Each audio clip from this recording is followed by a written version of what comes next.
Hi, 6th grade. I hope it went well. It's me again checking in with you at the end of the lesson. And just so you know, this was Understanding Inquiry by Mrs. Lott, Part 2.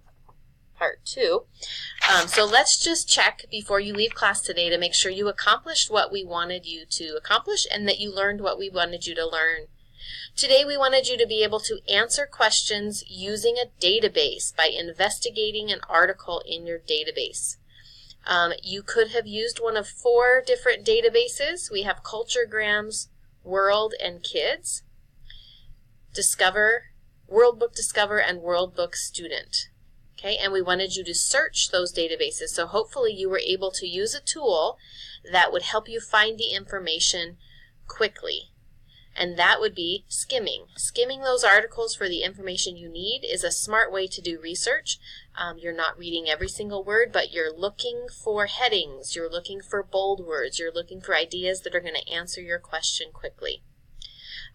We made some notes on your team presentation, so that's back on your slideshow. That's where your notes go for this kind of a project.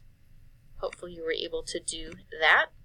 And then you are putting your citations in when you are using different resources. This helps not only validate your work, it makes you a stronger learner. It makes people look at you and believe what you have to say because they know you found it somewhere credible.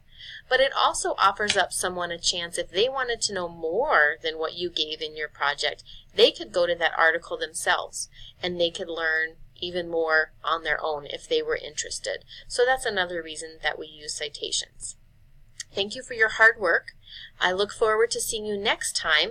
Just so you know where we're headed, next time we are going to continue to work on information, but we're going to look at websites and evaluating which websites might be the best.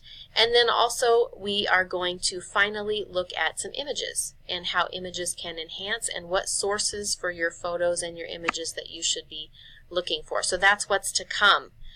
Thank you so much. You guys are amazing. Take care, and I look forward to seeing you again.